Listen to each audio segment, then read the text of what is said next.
Hello again guys, welcome back to the channel. In today's video we are taking a look at the Aeroplane Heaven Supermarine Spitfire Mark 1. Those of you who are familiar with the channel may recall that we took a preview look at the Aeroplane Heaven Spitfire some months ago. The aircraft has now released and I never need too much of an excuse to fly a Spitfire in any simulator, so I thought we'd pick the product up and take a look. This video will be a full review, so as usual we'll be running through the external modelling and texturing. We'll do the same with the internals of the aircraft. We'll then carry out a full startup and flight, before returning back home for the shutdown and then my overall conclusions. I thought this flight would also be a really nice opportunity to take a look at Burning Blue Design's newest scenery of Bodmin Aerodrome. Once again, another really nice effort from Burning Blue Designs, and whilst the runway might be a little bit short, the atmosphere is perfect for the Spitfire. Anyway, for our flight today we'll be departing out of Bodmin, initially heading out to the west towards the town of Newquay. Overhead Newquay will turn back out towards the east. Waypoint 2 will be flying overhead the Eden project. For those who aren't familiar with the Eden project, it's a tourist attraction in the UK comprising multiple greenhouse complexes. Anyway, once we're overhead the Eden project, we'll carry out a few manoeuvres in the Spitfire to get a bit of a feel for the aircraft's handling.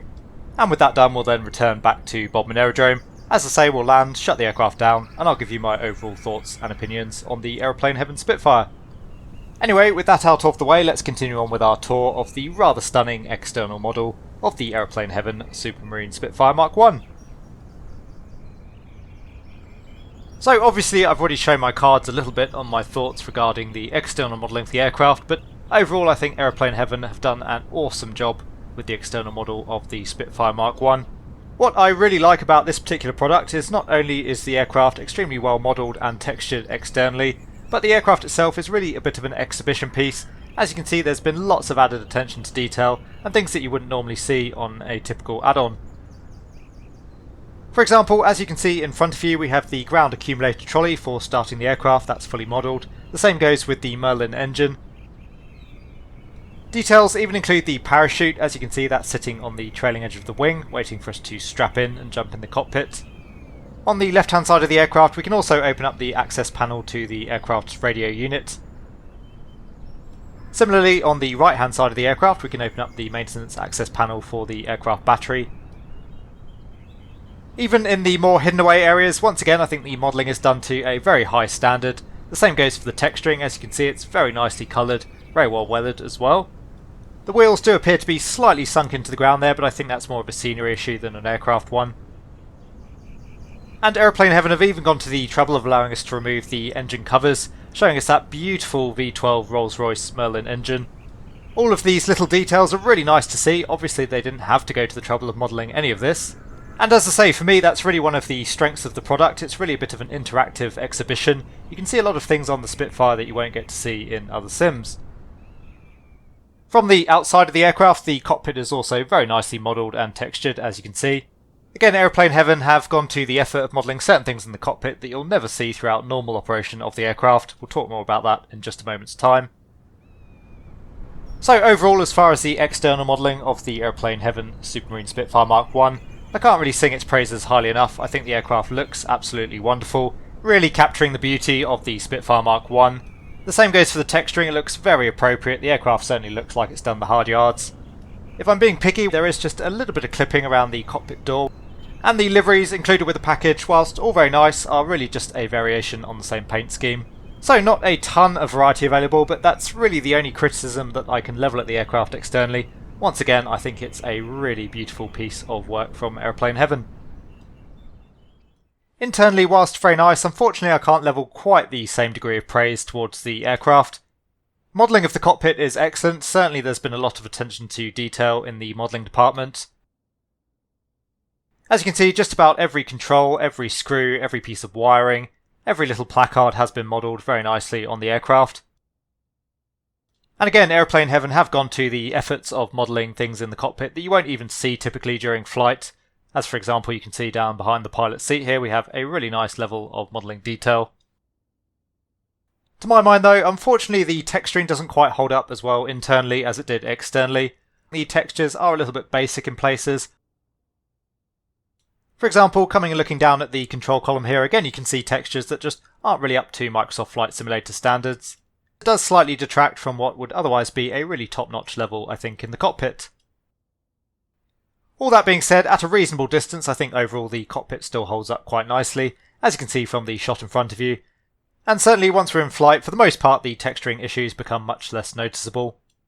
Anyway, we'll take more of a look at the internals and the externals of the aircraft as we go, of course. What we need to find out next is how well the aircraft flies, what the aircraft's like in terms of systems fidelity. To do that, we'll jump into the seat and we'll get the aircraft started up and up in the air. Okay, so we just got ourselves sat down and comfortable in the cockpit of the Aeroplane Heaven Supermarine Spitfire.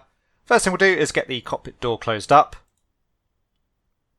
And as you can hear, no sounds initially associated with closing the door there, which is a little bit of a shame. Overall, the cockpit sounds are somewhat hit and miss, and as much as some controls and switches do have sounds, others don't. Anyway, in terms of our before start checks, the magnetos are off, flaps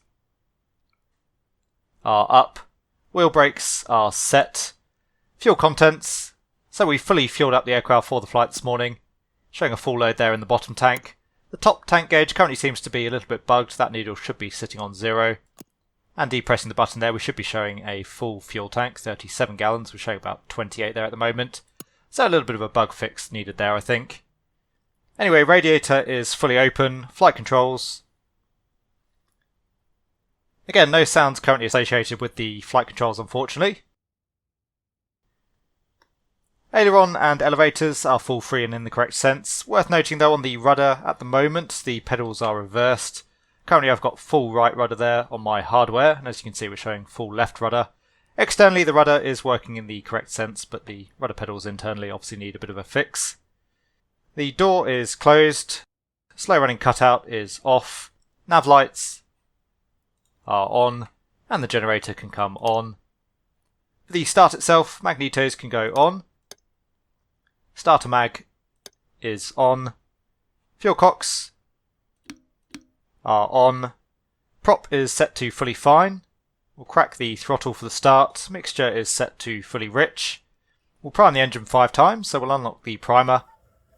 And I'd be really interested to know, let me know down in the comments section, but the primer looks very different to what I'm used to seeing on the Spitfire. I'm not sure whether there are a couple of models of the Kygas primer or not. Please let me know if that is authentic. Usually I'd be used to pulling the primer out as opposed to pushing it in. Anyway, the engine is primed.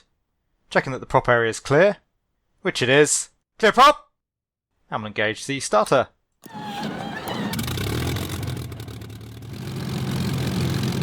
So we have a good start, the oil pressure is coming up, oil temperature already up through 35 degrees there at the moment, we're looking for at least 15 degrees Celsius for the engine to be nice and warm. It is fairly warm day outside, so it makes sense that the oil temperature was already reasonably high. Anyway, the accumulator trolley, we can disconnect that. The switch is not realistic to the aircraft, but I think it's a nice little addition there from Aeroplane Heaven. A bit of a concession for the sim. Making sure that the primer is locked, which it is. Starter mag can come off. Usually we'd have to wait until the coolant temperature is through 60 degrees before we'd really start wanting to push the engine for the taxi, but obviously to save a little bit of time for the video today we'll just commence the taxi now, and then we should be nice and warm by the time we're at the holding point. So coming fully back on the stick, park brake can come off. Just come up ever so slightly on the throttle to get the aircraft on the roll.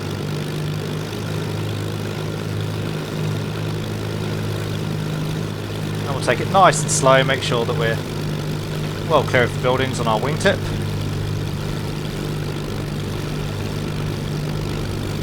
So just using a little bit of brake and rudder here at the moment to very gently get us around the turn.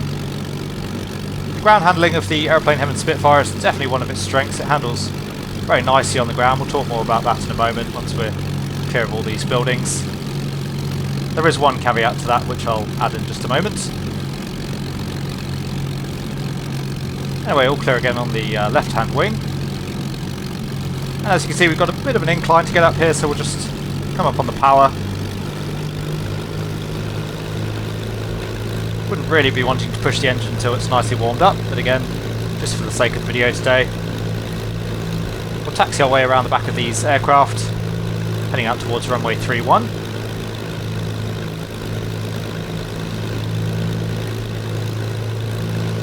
And we'll just check, it is all clear upwinds.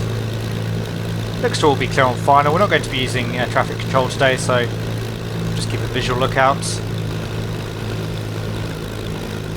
And with the setup of Bodmin as it is, we'll actually backtrack the runway here just to make sure we're on a nice even surface, otherwise we're quite close to the edge of the hill.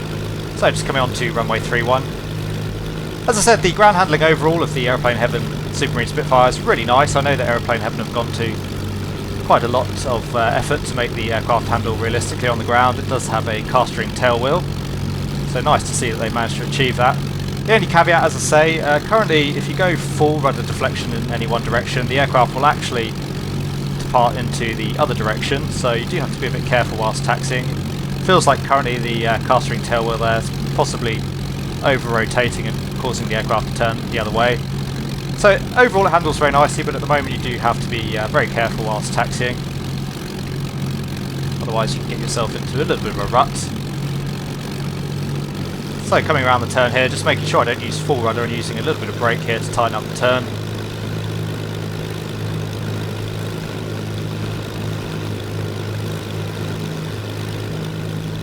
You can see we do have a little bit of a crosswind here off runway 31, but it's the longer of the two runways here at Bodmin, so I think it's preferable.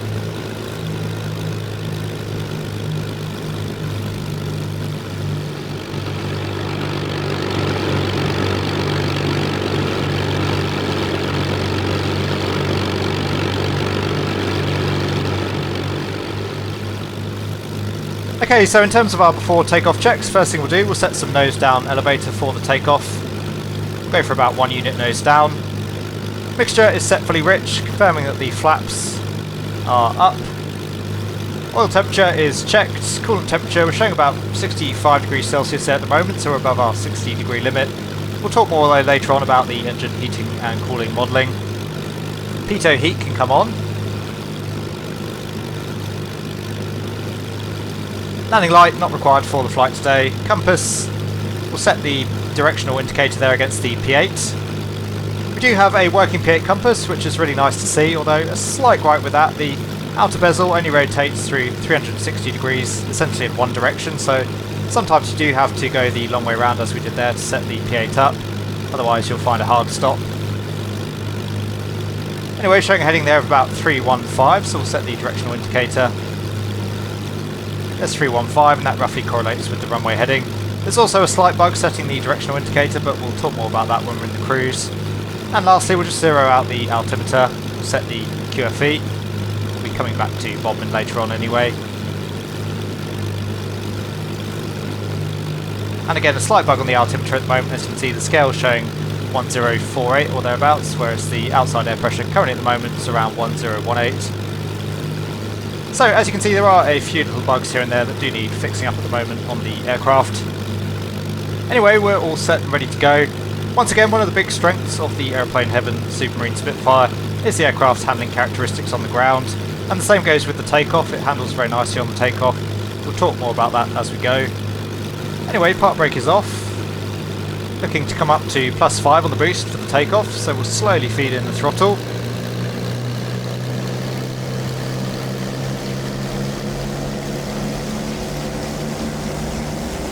So there's our 5 PSI on the boosts. As you can see, the aircraft does swing out to the left, but it only needs a very small amount of rudder to correct. Just squeezing in a little bit of right rudder here to keep us straight on the centre line. Coming up through 80 miles an hour, so we'll start coming back on the stick. And we're up. Tap the brakes, the gear can come up. And climbing away nicely now, so we'll come back to +2 on the boost. And about 2600 RPM. And looking for a heading of 253 out towards the town of Newquay. So we'll start banking the aircraft around to the left.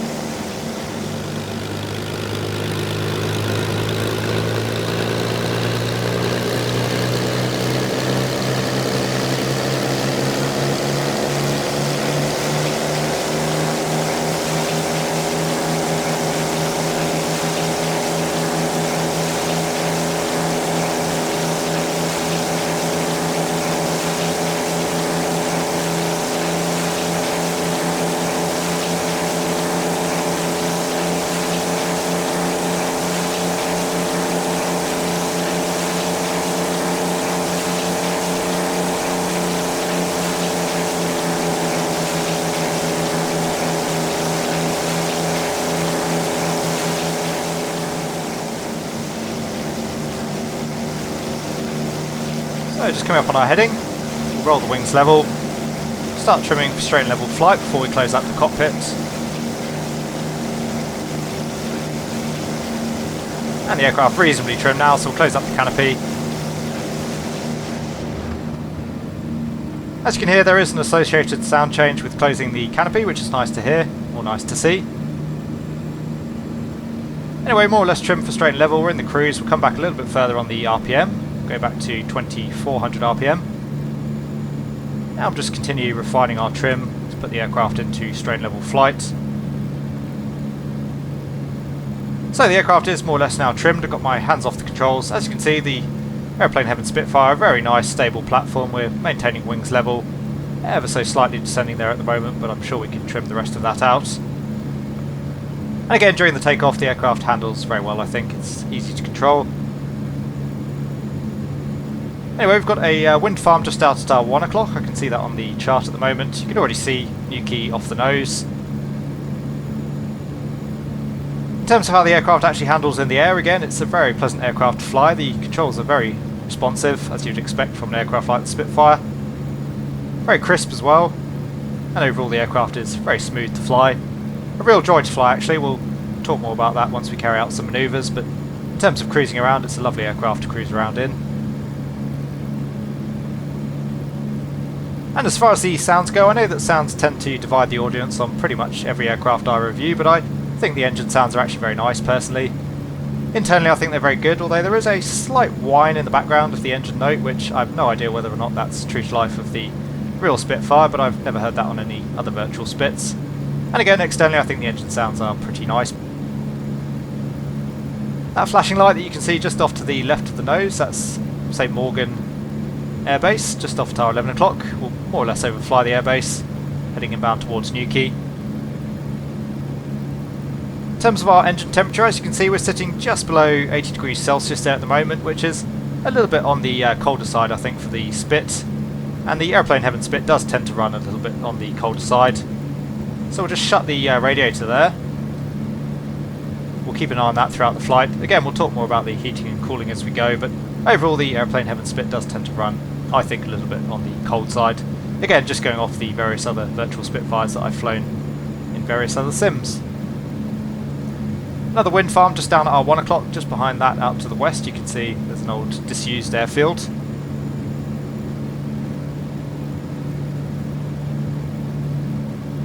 And as you can see out at our 10 o'clock, there's St Morgan Air Base. So we'll just keep tracking out to the west. We'll pass the airbase and then we'll track south towards Newquay. Do a quick fuel check. So top tank, we're still showing about 20 gallons there in the top tank at the moment. Again though, not entirely sure how reliable that gauge currently is.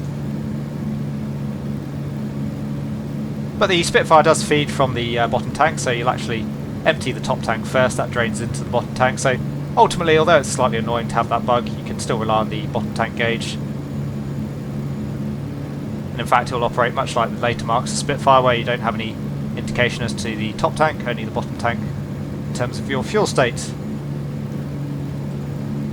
A little bit of flickering there, as you can see on the perspex of the canopy, but I'm not going to hold Aeroplane Heaven responsible for that one. As we know, Microsoft Flight Simulator does have quite a few issues, it seems, rendering various glass and perspex textures. Anyway, just tracking in towards the town. The next heading we're looking for is 105 out towards waypoint 2, which, as I mentioned during the introduction, is the Eden project. So we'll just wait until we're overhead the town before we start the turn.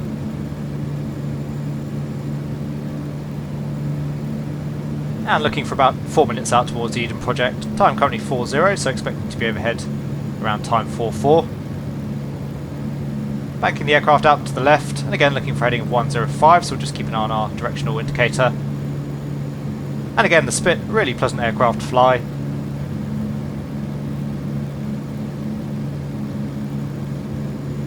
So there's 120. Now we'll just roll wings level onto a heading of 105.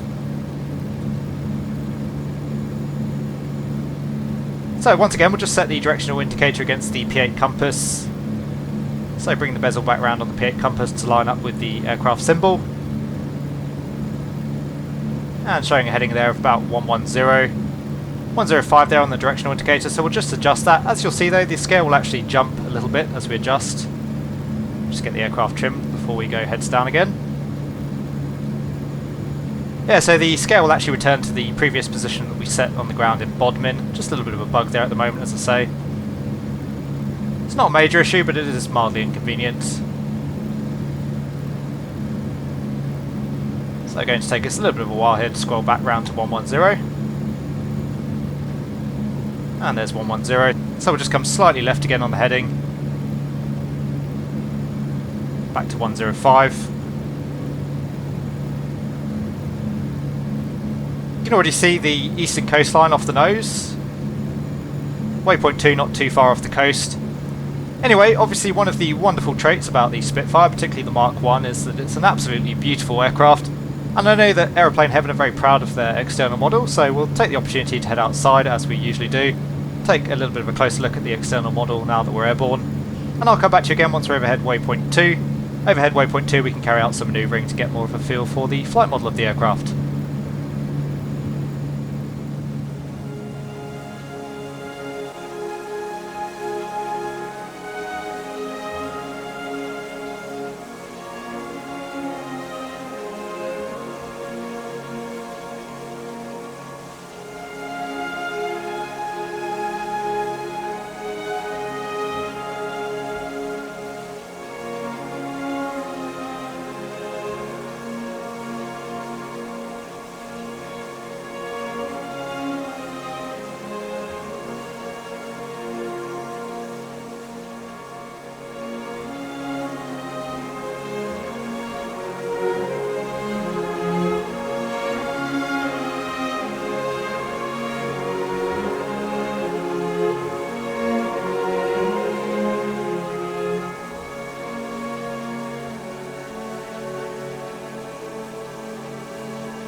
So welcome back, we're just coming overhead waypoint 2 at the moment. You can just see the Eden project down there at our 2 o'clock, just about to pass below the right hand wing. Looks like we've got a bit of a break in the clouds up ahead of us, so we'll climb up, carry out our manoeuvres. First thing we'll do, we'll come up to full RPM again. And we'll come back up to 4 PSI on the boost. Again, we'll keep the radiator shut throughout the entire sequence, just to keep an eye on the coolant temperature there. And we'll pitch the nose up. We'll climb up to around 4,000 feet. Just passing through 3,000 feet at the moment. First thing we'll try is a power off stall. It says 4,000. We'll close the throttle.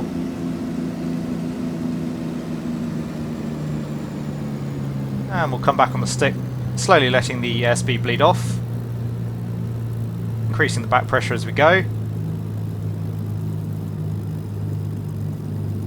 Just coming back through 80 miles an hour, almost full backstick. And there's full backstick, tiny bit of buffeting, the nose does drop. In this particular case we're dropping the right wing. And we do enter into a spin, albeit a fairly leisurely one. The aircraft actually correcting on its own there. I'm just going to keep coming back on the stick. Usually if we let the aircraft stall and let the left wing drop, the spin does actually develop. So again, the nose dropping. And in this particular occasion, once again, the aircraft wanting to spin out to the right. Keeping full backstick there, as you can see, the spin is developing a little bit more this time. We'll ease off the controls. The aircraft pretty much corrects itself in the spin once you ease off the controls. I'd say I do find the engine note there a little bit strange. As you can see, we're still fairly low RPM there at the moment, only around 2200 RPM. We do get quite a high engine note. I'm not sure whether or not that's supposed to be simulating the engine being back driven by the airflow. It may well be. Anyway, we'll come back up to 4 PSI again on the boost. Just come back up to around 3,000 feet. We'll try a loop.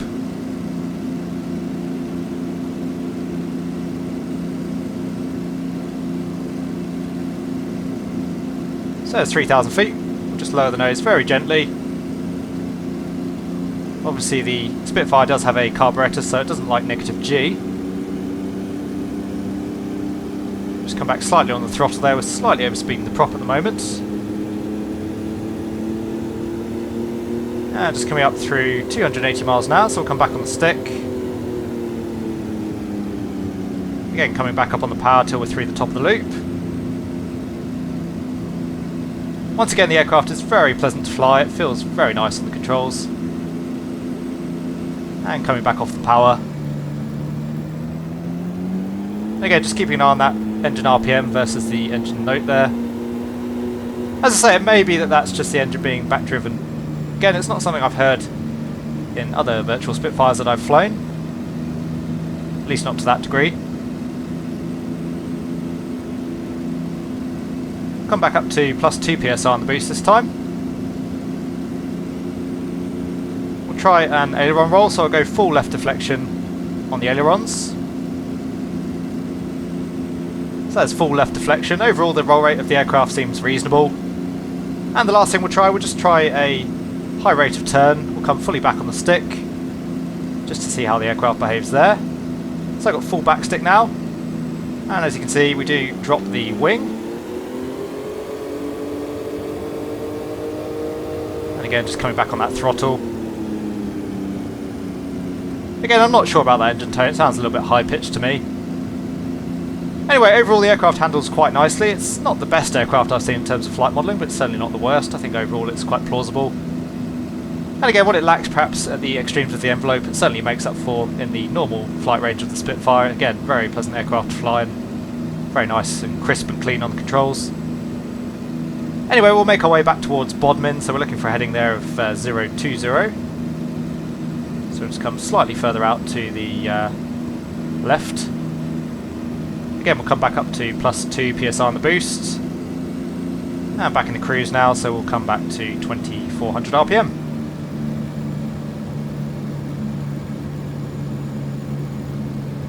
So there's 020. There's a bit of a cloud just up ahead of us, so we'll just swing out to the right momentarily to clear that. Anyway, obviously during those manoeuvres we were fairly slow airspeed and high power for quite a lot of it, and as you can see the radiator temperature there is still roughly 80 degrees Celsius at the moment. So I think it's fair to say the heating and cooling modelling, again I think the Aeroplane Heaven Spitfire runs rather cold. You can see the town of Bodmin already just off our 11 o'clock, and we'll keep a good eye out for the A30. That's a fairly major road running just outside of the town and indeed the airfield, so it'll be quite a nice visual reference to help us find the airfield once again. Obviously with Bodmin Aerodrome being grass runways, it's a little bit trickier to spot. Do another fuel check. And showing about 10 gallons now in the top tank. We'll come back onto our heading. It's only around 3 minutes to get home again. Probably 2 minutes at this point. Anyway, the aerodrome itself is just out to the north of the town and just on the eastern side of the road, so we'll, as I say, track along the A30. That should help us to spot Bodmin. And we'll actually just start our descent here as well. So coming back off the power.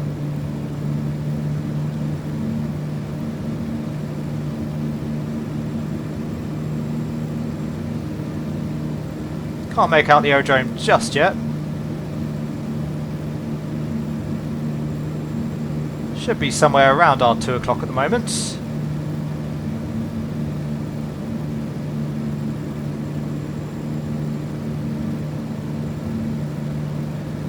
There's Bodmin passing just down below us.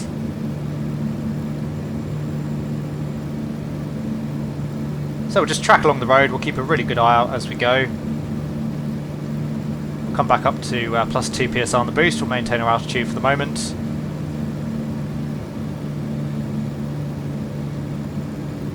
And you can just see Bodmin Aerodrome now, just off at our 2 o'clock. You can just make out the intersecting runway with 3-1. You can see the hangar buildings down there as well. So what we'll do, we'll overfly the airfield. We'll actually make a right-hand downwind this time. It's easier in our present position.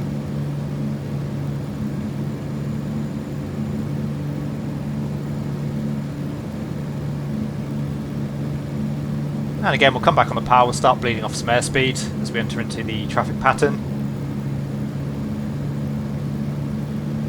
We'll start our turn on to downwind now. Obviously we've still got quite a lot of speed here at the moment, so that should allow us to come into a quite nice downwind position.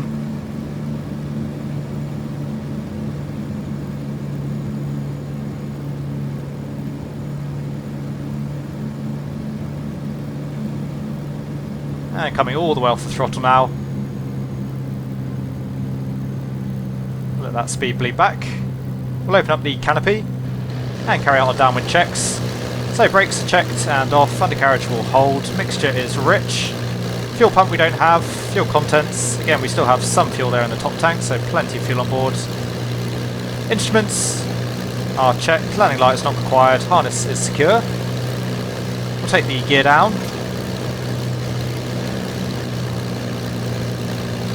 And we'll start our turn around onto final.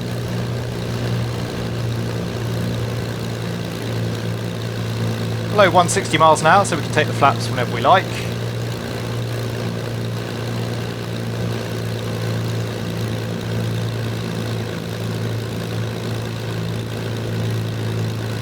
And again, pretty difficult to spot Bodmin Aerodrome, just nestled away there in the hills, but I'm just about visual with runway 31.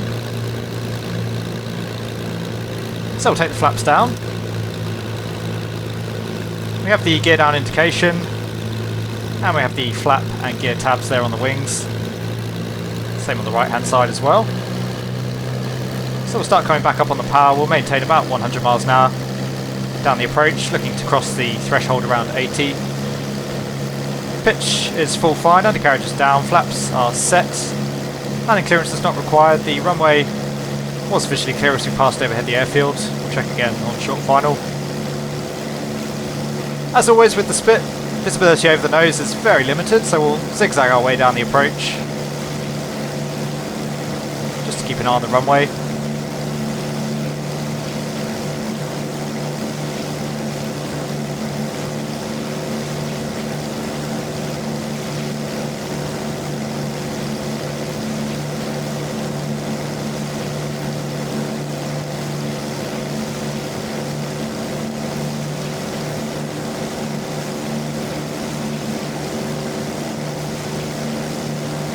Slightly out to the right of the runway here at the moment, so we'll just get back onto the centre line. Now we'll chop the power. Holding the aircraft off. A little bit of a float. There's touchdown, comes straight onto the brakes. And all the way back on the stick, just keeping the tail on the ground.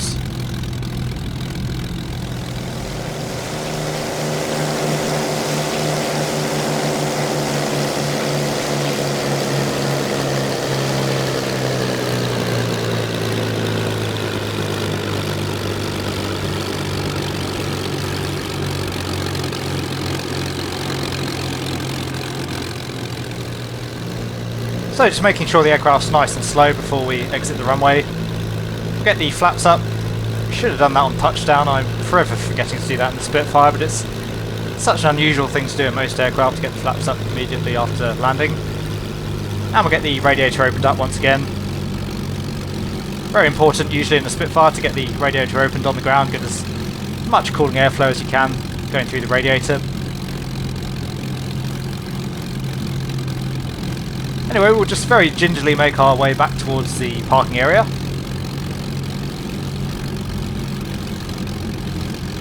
Overall the landing wasn't too bad. We did land a little bit long there and a little bit of a last minute correction to get us back on the centre line, but obviously it is very difficult to see over the nose of the Spit.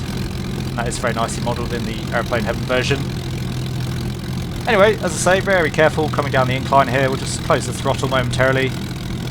Riding the aircraft on the brakes, just making sure we don't build up too much speed.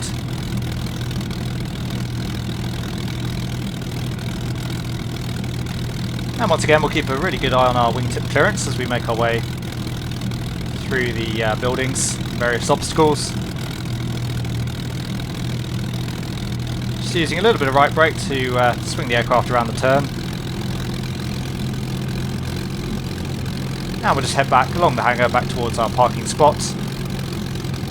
Once again, with the current bug with the aircraft not really liking full rudder input, I don't think we're going to be able to swing the aircraft around at our parking spot, so we'll just more or less point the aircraft straight towards the fuel pen and then we'll shut her down.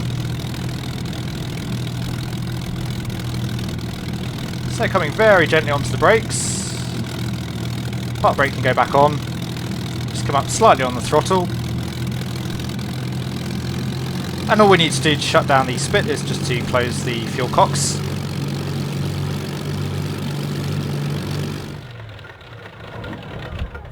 Usually the engine would take a little bit longer to run down. In reality, we should have to pull the slow running cutout really there to kill the engine, but overall the shutdown isn't too bad. We'll close the throttle, get the mags off, and we'll just work our way around the cockpit, making sure everything's off and secure. So pitot heat can come off. Coolant temperature, we're pretty much back down at 0 now, so we'll close up the radiator. Ordinarily I'd turn the switch off on the throttle quadrant, that will kill the lights on the gear indication there, but that's not currently modelled on the aircraft. Mags are off, nav lights can come off, generator can come off, starter mags off, primer is locked, fuel cocks are off, and lastly we'll just open up the cockpit door once again.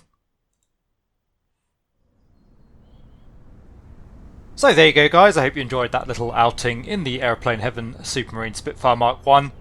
As usual, I'll now give you my breakdown and overall thoughts and opinions on the product. We'll start with the negatives and work our way through to the positives. Overall for me, the negatives with the product really fall into two broad categories. The first is quite a few little bugs kicking around in the aircraft that I would like to see fixed. The second category is really much more just in terms of refinement to the product. So in terms of the bugs, I think we've touched on most of them already, but the fuel contents gauge, for example, needs fixing. The altimeter scale probably needs a bit of work there as well. Same for the directional indicator and for the P8 compass bezel. The tailwheel modelling on the aircraft at the moment, as I say, overall actually very nicely done, but it does still need some work. As I say, using full rudder deflection at the moment will actually cause the aircraft to depart out in the opposite direction of the turn. And in a similar vein, the rudder pedals currently seem to be in the incorrect sense, so that needs fixing up as well. One other bug that we didn't get to see throughout the video, but if you do leave the aircraft sitting for a significant period of time, even with the accumulator trolley attached, then you'll probably find when you come back you'll be unable to start the aircraft. I'm not going to hold Aeroplane Heaven responsible on that one, as I have seen the same issue in other aircraft within the sim of late, so I suspect it's a simulator issue. Anyway, overall there's no major product breaking bugs with the aircraft at the moment, but all of these little things do add up. And certainly I would like to see these issues fixed up, as it does make the product feel just a little bit less cohesive overall than it otherwise might. As I say, the rest of the issues for me are really just refinements, but I'd certainly like to see more of the cockpit controls have appropriate sounds. The same going for the flight controls. Similarly, I would like to see a little bit more modelling in terms of the heating and cooling of the Merlin engine. And lastly for me, once again touching on the cockpit texturing. Overall I don't think it needs a drastic overhaul, but there are certainly areas where it would be nice to see some improvements.